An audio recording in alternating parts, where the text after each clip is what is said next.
I invite our Honorable Madam Chancellor to honor Professor C.T. Indra, former Head, Department of English, University of Madras, Chennai.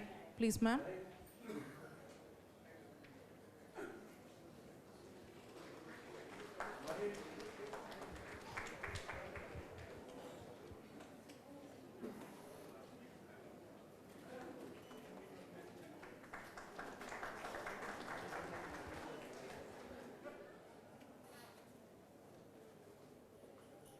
I was very delighted by Madhuvantiji's exposition, which talked very rightly about the darker side as well as the brighter side. Since she also talked about choice, which is very important to cultivate in the proper samasol of vritti. I want to start my summation with an incident from my childhood. This was in the days of good old All India Radio, being the only voice that united the country. They had a program called Gandhi Vandana, which was devoted to celebrating the teachings of peace and by implication, reconciliation. It was presented weekly by a very renowned musician called Jitendra Abhisheki. Pandit Jitendra Abhisheki was a very distinguished musician who revived the musical opera tradition in Maharashtra. And a great culture diva called Suhasini Mulgaonkar. Having said that, there was one verse that was presented in that program, which is now related to the present institution where we are fortunate to be holding this conclave, Vinayaka Foundation. How is it related? It was a shloka about Mahaganapati. Vakratunda Mahakaya Koti Surya Samaprabha Nirvignam Kurume Deva Sarvakaryeshu Sarvada.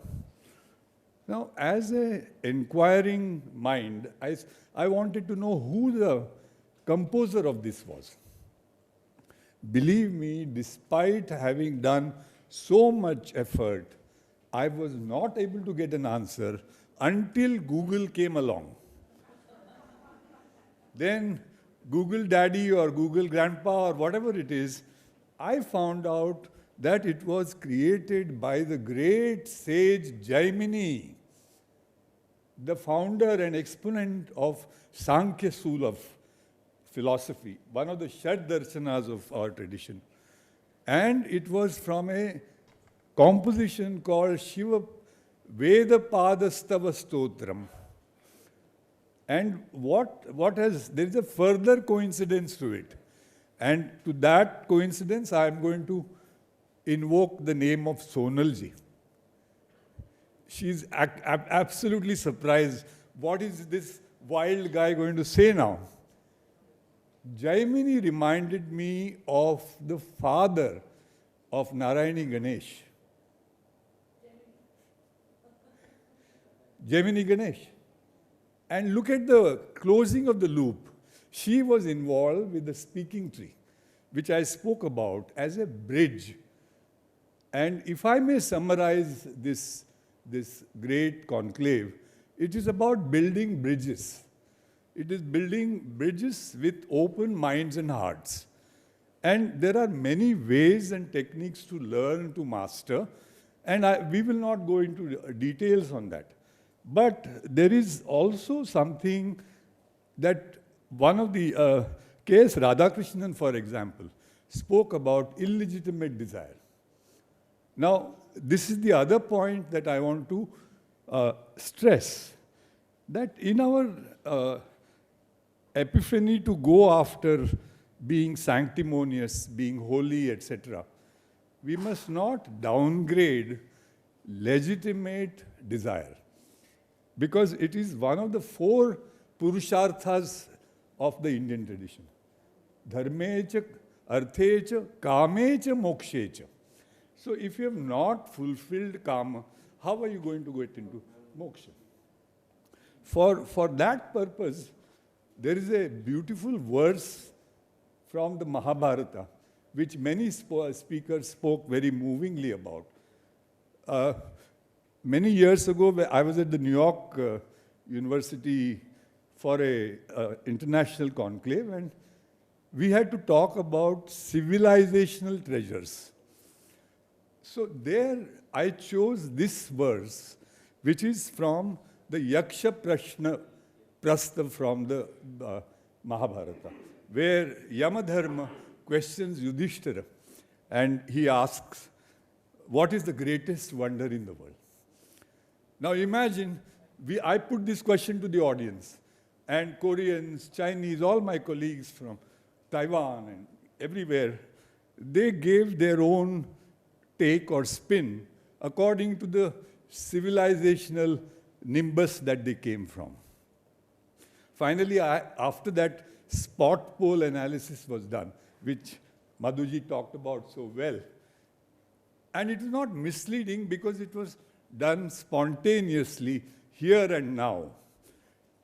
Then I said, now I'm going to present my civilizational answer to that question, which is really unanswerable if you look at it one. What is wonder? What is greatest? What is a parameter or paradigm from which you are done? All these questions have been raised beautifully in this Sangoshti, if I may call it. Now the answer that Yudhishthira gives is marvelous. And I'm going to quote it from the Sanskrit. Ahani ahani bhutani gachanti yamalayam shesham stavaram nityam kim ascharyam ataparam. What is a wonder greater than this?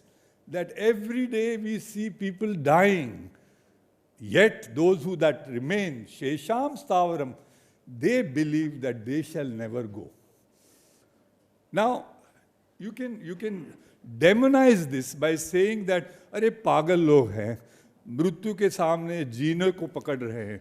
But if you think deeply, what you spoke about, that if you don't have that life instinct that Freud talked about, you will be only in the claws or the clutches of Thanatos. And Eros, when Eros is not just about conjugality at a physical level. Eros is in the higher sense of the Purushartha of the Indian tradition. And if you ask me what makes the population of NRIs so treasured in countries abroad, it is because of adherence to such traditions and unconscious conditioning, which is also the concluding part of my summary. I was absolutely moved by inclusion of these young minds. This is the way to go, because Maheshji said, we are here now, we won't be there tomorrow. And we have to, and this is the awareness of Thanatos. But investing in them is the Eros for the future. Now, in that Eros for the future also, I was zapped, and I'm not using hyperbole for, this presentation. The kind of work that was presented. So I have great hope for the future of this. And of course, when you hear about the 10 bills being chastised by the Supreme Court, sometimes you get shaken. What is going on in this country? But I feel that you would be the antidote to that tendency. And this is not an Orwellian, double speak that I am offering to you. Go inside your minds. Think if it is fair to do what we are doing. Think if it is just. That is the real essence of what we are talking about. Is it just? Not just from my perspective, And the Mahabharata also says, there's a beautiful verse which says, what is the source of all the trouble in this world? Words like ma, mine and mine alone. And what is the solution to the problems of the world? Na mama. Just one word is added to it. Now, that doesn't mean that you sort of burn yourself up or you commit harakiri or something. But while being in resonance and deep connect with your own religious tradition, you also respect and open the doors of dialogue to the other. And this is what makes for the vibrant diversity that is India. And yes, one of the speakers spoke about that Vishwa Kutumbam verse. How many of you know that it is carved on the lintel of the Indian Parliament? That, mine is the sign of small minds. It is those Udara Chetisam, who will talk about the whole world as my, and that is the tradition that Kanchi Perival also emphasized when I've traveled with him on foot for a story called In the Steps of Shankara for the Illustrated Weekly where I was working. So I said, sir, what do you mean by that? So he said, did you know that your master, whose father's name was your name, I was zapped that he has, what knowledge he has. Vishnu Panta Kulkarni was Naneshwar's name. And he says that he said, hey, Vishwachi Maze Ghara. This whole world is my house. So I shall behave accordingly with honor, justice, and fulfillment. And I don't want to take too much time, but we can maintain a contact online, and I will present a detailed sort of summary speaker-wise, which I have prepared, because we have started pretty late. So I'll take your leave. Thank you so much. Thank you so much.